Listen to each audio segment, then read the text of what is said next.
Namaskar friends, this is NJ, your host on this channel. So friends, in this video we will continue our discussion on the soul level, spiritual level astrology. So friends, after knowing the importance of Rahu and Ketu and connecting them with your past life, with the pending karma, and also after having our discussion on the D60 Shashtyamsha divisional chart, I just thought we can have another discussion on a topic which somehow falls in the similar category, which is the Gandamul Nakshatra. Friends, I always say this thing that the combinations which are seen as the impediment in the worldly or the material level, like getting married on time as per the like standards of the society where you are living in, or getting a job, finding success early in the life, which majority of the people expect, your relatives, your neighbors, your friends expect out of you.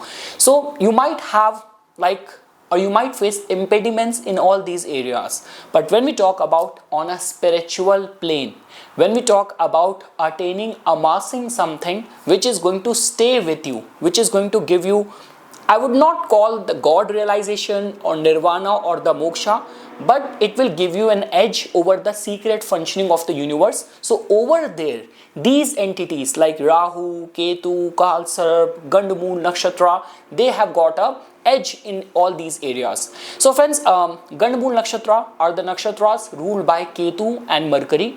Ketu has got a rulership over Ashwini Nakshatra, Magha Nakshatra, Mula Nakshatra, and Mercury has got a rulership over the Ashlesha Nakshatra, Jyeshtha Nakshatra and the Revati Nakshatra. So at the time of your birth, if moon was in any of these nakshatra, that means you have got a Gandamul birth nakshatra. So that means there are like certain areas of the life where you might have to face the impediment. And just because friends, in the traditional Indian society, the problem is not only about your personal life, because there has been a tag which has been attached to the Gandamul Nakshatra that, let's say for example, if you have a Jyeshtha Nakshatra for example, then your planet and your stars might be heavy and hard on a blood family member as well. If you are born with the Mula Nakshatra, so that means your stars might be hard or harsh on some other family member as well. So because of which there is a lot of the fear mongering around this Gandamul concept. Friends, I remember like when I have not even started in astrology, but I always have had faith in astrologers and in the guidance which we get from the astrologers. So like during my college days, there was one astrologer to whom my very good friend of mine used to go. So somehow he gave us the reference, and another friend of mine, I used to help my friends a lot with astrology. So he was having a problem. So then we visited that astrologer, and he had his office in a traditional locality. Like if you're from Delhi or from India, you would have heard that area's name, Chandni Chowk, which is very crowded and all. So I remember we went there. So that person, he was like, his office was full, but by the time our appointment time came, our turn came, so just looking at the face of my friend was already going through some difficulties in the personal life and all. So he first took that perfume, in Hindi we call that Itra. He put that on his like Venus mount. Then he just put some theatrics like this, that, then suddenly, oh, so you have a Gandamul birth. I was like, okay, what is so special about this? So my friend, later on, I realized that he was born with the Magha. His moon was in the ascendant in the Leo, and moon was in the Magha, double Magha influence. So yes friends, a lot of the fear mongering around this concept, and we will try to understand the deeper spiritual aspect of this, because the whole objective behind all these videos is that, and decoding your past life is about if there is a repeated pattern which you are experiencing in the life, so that means it might have some connection from the past. So that is which we will try to decode in this video. And friends, I always say that obviously I'm sure that if your chart is heavy on the 8th house, your chart is heavy on the Kalsarp dosha or the Gandamul nakshatras involvement and all, so you have to have that faith in the divine timing. Like the way I always say that people try to force things. See, let me give you a very basic and simple example. Your life and what was written in your destiny was that you will have a mega success at the age of 36. So when you get something as per the divine timing, that means universe perfectly plan things for you that you will have that level of intelligence, and when that opportunity will come to you, you will make the best use out of it. Let's take up a hypothetical case. For example, a very famous, very prominent person, he tweeted about me, but he tweeted at a time when I did not have an office, I did not have a service team, distribution network. What would I do with that tweet, with that shout out? But imagine at a time when I'm all prepared, my bandwidth is able to handle that, the surge of the client request which I will get, how I will be able to make best use out of that. So that is what I'm trying to say, that when we talk about divine timing in itself means that opportunity will come to you when you are ready to handle it. You will make the best use out of it. Otherwise, it's just like that the fruit has not even turned ripe and you plucked it beforehand. You missed out on the opportunity and you spoiled the fruit as well. So yes friends, after this now we will shift to the narration part and we will try to look at that what could be the blessing connected with the Gandmool Nakshatra. We will try to specifically look at the remedies, important years, present life challenges, and how could it be connected with the past. So all of that we will try to do for all the 6 Gandmool Nakshatra. So let's just start our discussion now. Before we speak of planets, before nakshatras, before charts, we must speak of karma. Some souls are born gently into life, others arrive as if pulled through fire. The ancients did not call this as misfortune, they called it Gandmula. So friends, today's teaching is not for the fear, not for any fear mongering, not for superstition, but for the remembrance. See, this word in itself, Gandmula, is often misunderstood. Gand means knot, junction, blockage, and Mula means the root, origin, source of it. So together, Gandmula means a soul born at a karmic junction where unfinished roots demand attention. Gandmula nakshatras do not signify bad luck the way it has been propagated in social media. They signify unfinished responsibility. These souls are not born to enjoy life easily, they are born to complete something very ancient. So simply put friends, Gandmula nakshatra mark points where the soul is born with unresolved karmic roots, often connected to this could be the lineage karma, ancestral duties, unfinished authority or attachment patterns.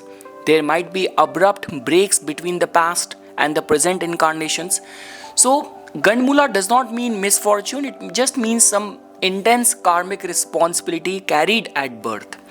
So on this note friends, we will start our discussion. I'm sure you would be knowing this thing that there are in total 6 Gandmula nakshatras ruled by Ketu and Mercury, which are like Ketu ruled nakshatras are Ashwini, Magha, Mula, and Mercury ruled nakshatras are Ashlesha, Jeshtha, and Revati. So each represents a different karmic knot, which we will try to understand in this discussion. So friends, without any further ado, starting first with the Ashwini nakshatra, the soul that rushes to heal. Now Ashwini nakshatras are born running. They feel urgency even in the childhood. I must do this, I must fix this, I must move. But this urgency is not anxiety, it has more to do with the memory. So in the past lives, Ashwini souls were healers, warriors, rescuers who left their service incomplete. Thus, they return with speed in their blood. So Puranically friends, Ashwini is ruled by the Ashwini Kumaras, divine physicians who healed instantly yet were denied full ritual honor. So lesson of Ashwini is healing must be completed patiently, not hurriedly. Ashwini mature when speed bows to the service. So now friends, just because in this discussion we are trying to categorize into several categories. So starting first with the karmic side of it, like what could be the challenges which if your moon is in the Ashwini Nakshatra. So what could be the challenges in the present life?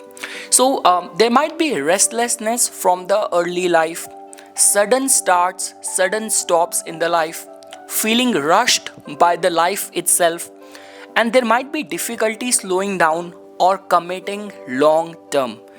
Often experiences early independence or some sort of early responsibility. Now, friends, when we talk about these were the challenges which I'm sure you would be in one form or another form dealing in the present life, but talking about the past life karma. So it talks about the healer who might have abandoned a mission midway, a physician or warrior who healed the bodies but ignored the emotional or spiritual wounds, and karma of half completed service. So thus the soul returns with urgency like I must act now. Now I'm sure you know about the Ashwini Kumaras. I have talked about that in my like other separate exclusive videos as well. So the Puranic or the spiritual reference has got more to do with that they are ruled by the Ashwini Kumaras, divine physician of the gods, of the Devatas. They healed instantly but were not allowed into the yagnas initially, symbolizing service without recognition. So Ashwini karma is about serving without impatience for the results. Because when we talk about primarily the nakshatra connected with healing, so those are Ashwini and the Sadbhisha. But with Sadbhisha, there is still that sort of patience attached. But with Ashwini, their attention span could be a concern. So yes, now talking about the personality peculiarities. So the charm of the Ashwini can actually keep someone youthful even in the old age. They might have sharp instincts. They might act before thinking. Like these are the traits via which you can identify a Ashwini person in the crowd. And they might be intolerant of the delays. The shadow side, when we talk about their personality, so there might be the escapism you will see, impulsive decision making you will see, or emotional avoidance you will see. Now friends, talking about the remedies, so we say that the slow rituals like abhyanga, oil massage is very much helpful with the power of this nakshatra. Medical or healing seva, like I have seen many doctors who after their regular routine in the evening hours, they just go to any charitable institution and do the voluntary work. So that could be one of the best way of making peace with the energy of this nakshatra. Again friends, I could tell you so many of those references where it has been seen doctors who are filled with lot of the pride of their knowledge, of their expertise, of the awards, titles and all. So universe instills or puts sickly kids in their own house. Like, okay, you were so proud of your achievements, now fix this in your own home. So I mean to say some sort of healing seva has to be there because it's a Gandamul nakshatra. There's like a lot of the underlying layers which can only be understood through spirituality. And you can worship Ashwini Kumaras or the Dhanvantri, and the breath regulation pranayama is also very much helpful as a remedy. Now friends, talking about the pilgrimage, the cleansing sites, if your moon is in the Ashwini nakshatra. So Rameshwaram, one of the Jyotirling connected with the Lord Shiva, so the healing waters of the Rameshwaram, or the Triambakeshwar, another Jyotirling connected with Lord Shiva, the prana purification, and the Ayurvedic retreat centers, the traditional ones, could be seen as one of the like the pilgrimage targeted points if your moon nakshatra is Ashwini. And friends, also like because the beauty of these like karmic combination is that the specific age or the prediction tend to remain very accurate because it is something which is divine ordained. So I mean to say the ages which has been mentioned in the classics is from age 16 to 18, like generally talks about the identity urgency. Age 28 till 32 talks about the healing karma reactivates.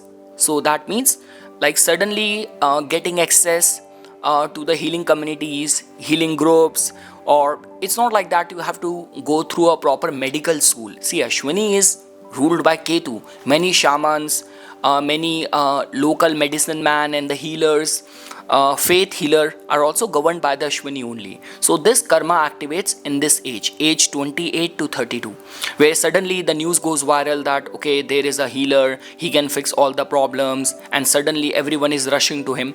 So that could happen in this age. If this energy of the Ashwini is working constructively.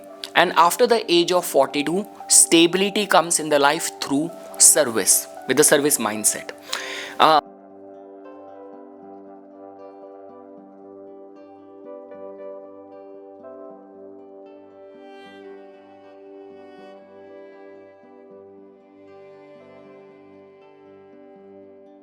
Now, friends, talking about another nakshatra, which is the Ashlesha now. So, we know that with Ashlesha, Ashlesha is not weak, it is not as bad as it has been painted in the classics.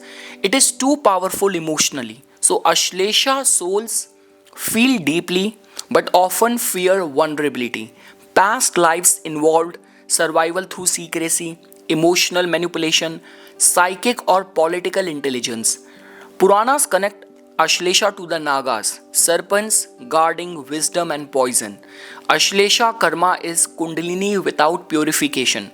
Until honesty is practiced, emotion entangles instead of liberating. So, lesson of Ashlesha is power over emotions must become power through emotions. Now, friends, like categorizing it in different layers. So, talking about the challenges in the present life.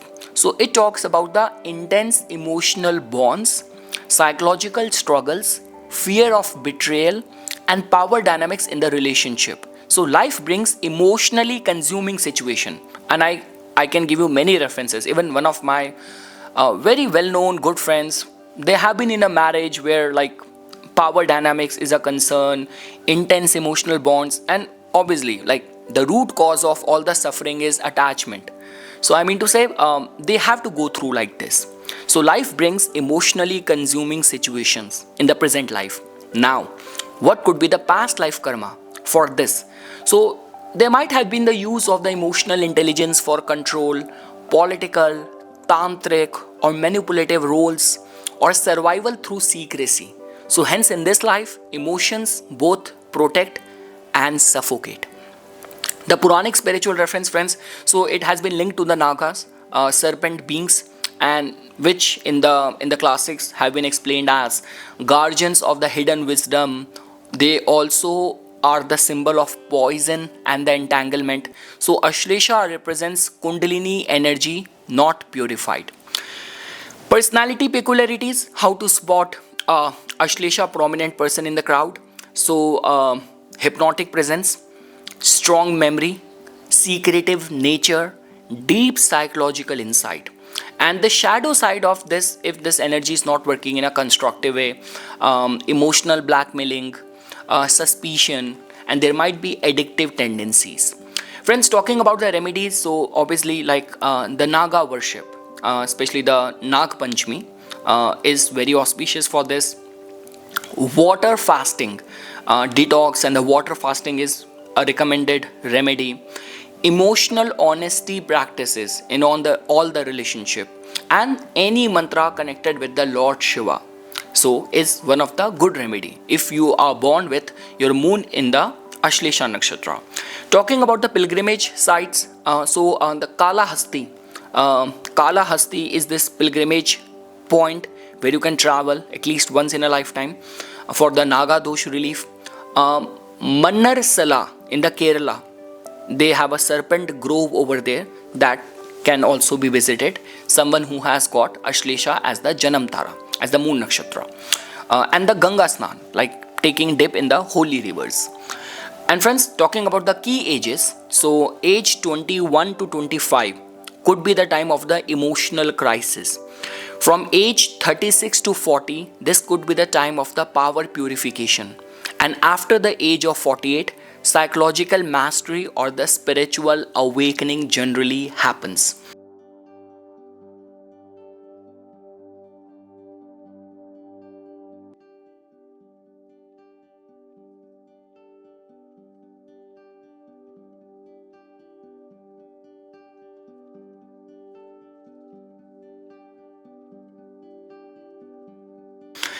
Now, friends, moving to the next nakshatra, which is the Magha. So, this is the soul of the ancestral authority. Now, Magha souls are born carrying invisible crowns. They feel pressure to represent lineage, to maintain status, to uphold family legacy. In past lives, these souls held royal authority, priestly power, inherited privilege, but ancestors were neglected. Thus, the soul returns to restore ancestral dignity consciously. Puranically, Magha is ruled by Pitris, the forefathers. So, lesson of Magha is authority without humility leads to downfall, and authority with gratitude becomes blessing. Now, friends, understanding it in different layers, in different categories. So, Magha, we have understood it is the karma of ancestral authority. Now, what could be the challenges which the impact of the Gandmul will bring in the present life? So, burden of expectations, authority conflicts, pride before stability, pressure to live up to the lineage, and it's happening in the present. But why? So, what is the past life karma? So, there might have been like excessive usage of some royal, administrative, or priestly authority, or there could be privileges taken for granted, ancestors were not honored. Thus, the soul is reborn to restore ancestral dignity consciously.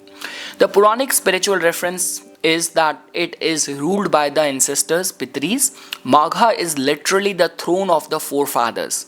Neglect of Pitra karma causes downfall, especially if you're born in this, in this nakshatra, your moon being in this nakshatra. How to spot these people? Like any personality peculiarities? So, natural leadership qualities, commanding aura, respect for tradition, strong reflection of the traits of their father, of the paternal side. The shadow, if this energy is not working constructively, so there might be ego rigidity, entitlement, and fear of losing status. Now, friends, talking about the remedies, Pitra Tarpan is important, Shraddh rituals are important, feeding elders and the poor is important, and humble service despite the rank is very important. The pilgrimage sites for you, if you're born with moon being in the Magha, so that is the Gaya, Prayagraj, and the Kurukshetra. The key ages, so the age 24 to 28 is the time when your authority gets tested. Age 36 to 40 is the time for either fall or consolidation. And after the age 50, ancestral blessings generally activate.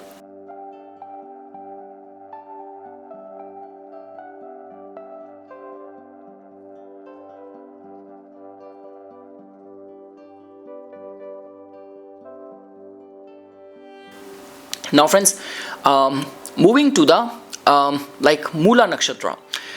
So, friends, when we talk about the Mula Nakshatra, the soul that destroys illusion, like Mula is the most misunderstood. Mula souls experience sudden collapses, loss without warning, destruction of the beliefs. So, this is not cruelty, this is surgical truth. In past lives, foundations were built on false dharma, rigid belief, spiritual arrogance. Like the goddess Nirati rules Mula, not as evil but as cosmic correction. So Mula karma uproots the false roots so true may grow. So lesson of Mula is what is false must fall, so what is real can stand. Now, friends, dividing it, understanding it in several categories. So we know this thing that if Gandmula is the karmic knot, Mula is the hand that pulls it out painfully, completely. So challenges in the present life. So Mula natives experience forced reset, like sudden losses, career, relationship, identity, collapse of the belief system, loss of security without warning, feeling that life destroys before rebuilding. Externally, it appears chaotic, internally, it is precise karmic surgery. Now, this is about facing in the present. Now, what could be the past life karma as per the Nadi and the Prashari view? So, Mula indicates past lives built on false foundations, power, philosophy, or belief not aligned with the truth, spiritual arrogance, or ideological rigidity. So, thus, the soul returns with one instruction: destroy the false root before growth is allowed. So, Mula karma is not punishment, it is correction of a crooked axis. So, the Puranic and the spiritual reference is, friends, that Mula is ruled by Nirati, goddess of dissolution, decay, and cosmic correction. Nirati is invoked when the yagnas go wrong, when adharma grows unchecked, when purification must occur through destruction. Now, Nirati is not evil, she is inevitable truth. Mula also connects to moksha before the bhoga, renunciation through shock, and ascetic tendency after collapse. Now, friends, a peculiarity in the personality, how to spot a typical Mula person in the crowd. So, the positive expression is fearless truth seeker, researcher of root causes, detachment from illusion, natural occult insight. And the shadow side of this energy of this nakshatra could be complete annihilism, destructive speech, self-sabotaging behavior, emotional harshness. Mula natives often speak truths others are not ready to hear. Friends, talking about the remedies, so generic remedies generally do not work for the Mula. So the effective remedies are acceptance of endings, no resistance, Shiva worship in the Rudra form, meditation on the impermanence, mantra of Nirati Mahakala, like either Nirati or this could be the Mahakala as well, donation during the eclipses, and avoid being very clingy, like clinging, forcing stability prematurely, or escapism. The pilgrimage sites for the cleansing of this Mula energy is Kashi, Varanasi, ultimate uprooting, Kedarnath, again connected with Lord Shiva, destruction of ego, Kali Ghat, death of illusion, cremation grounds, symbolic visit, not fear based, please. So these places resonate with the root dissolution. Specific ages, friends. So Mula matures late but decisively. So age 18 to 22, first uprooting, belief, education, through this it can happen. Age 27 to 30, identity collapse. From age 36 to 42, radical redirection. And after age 48, spiritual authority emerges. Many enlightened renunciates show strong Mula influence.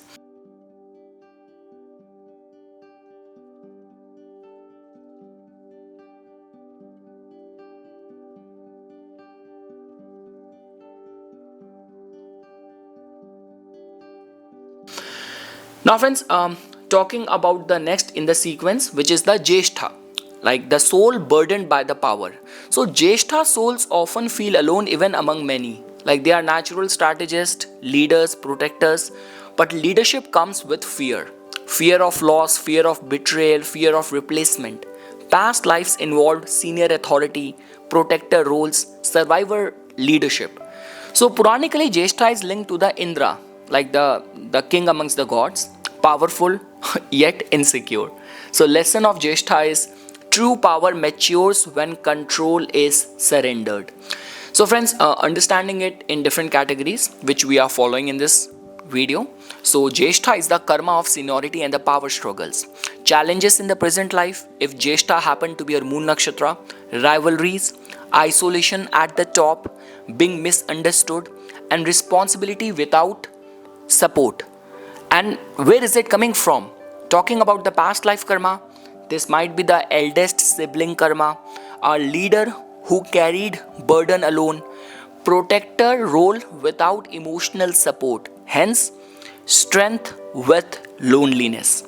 The Puranic spiritual references associates this nakshatra with Indra, the king amongst the gods, powerful and insecure. That's all what I have to add.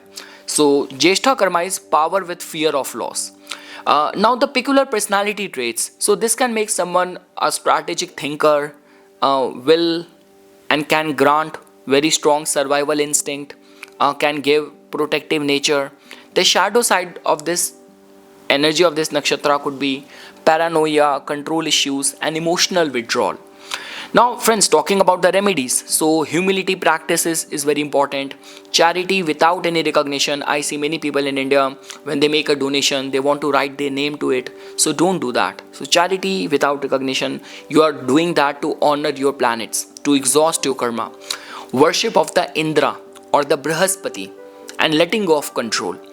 Friends, talking about the pilgrimage sites. So, Ujjain, Amarnath, and high altitude temples, because they symbolically represent the thinning of the ego. The key ages, important timelines. Age 30 to 34, power struggle could be at its peak. Age 41 to 45, isolation, or for certain people, mastery in isolation, like gaining mastery over certain things. And after the age of 52, wisdom leadership.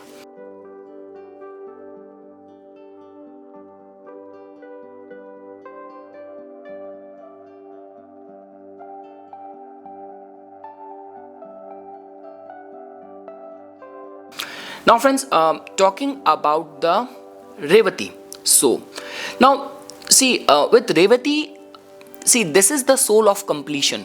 Revati's souls are gentle, protective, and compassionate. So, they give more than what they receive. They carry others very easily, but forget themselves. So, past lives might be spent as guides, ferrymen of souls, servant of dharma.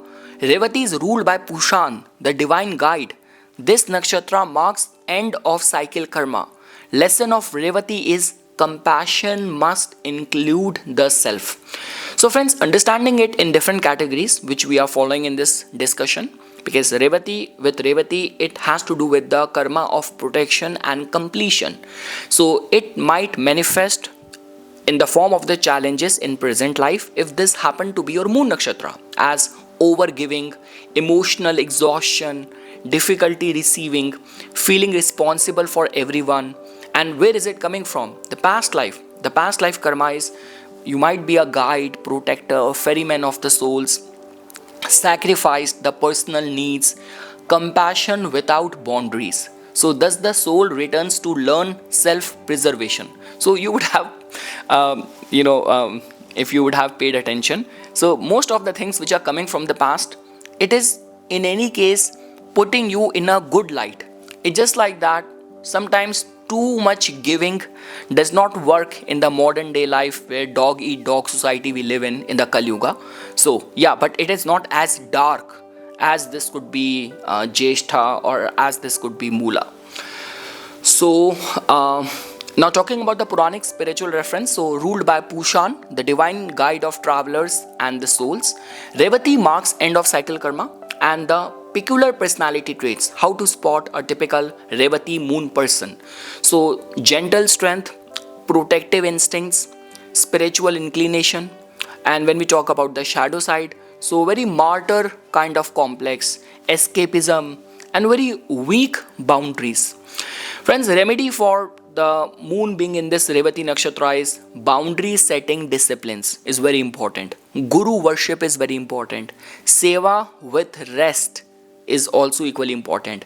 And all time empowered mantra Vishnu Sahasranam is one of the best remedy. Talking about the pilgrimage sites, so Badrinath is good for this Gandamul carrying nakshatra. Badrinath, Dwarka, Rameshwaram shall be visited. The key ages, like from age 27 to 30, we see it as a compassion test of the native. Age 42 till age 45 is the release phase, and after age 54, the major mega spiritual fulfillment starts happening.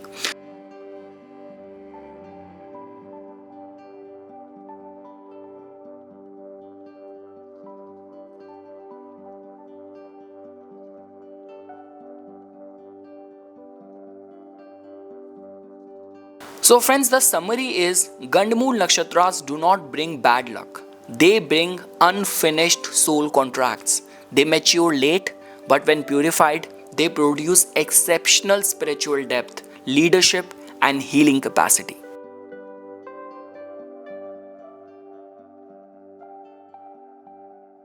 So thanks a lot friends for watching this video, and for further more updates and notification on the divine science of Vedic astrology, please subscribe to my YouTube channel and follow me on my Instagram account. Dhanyavad.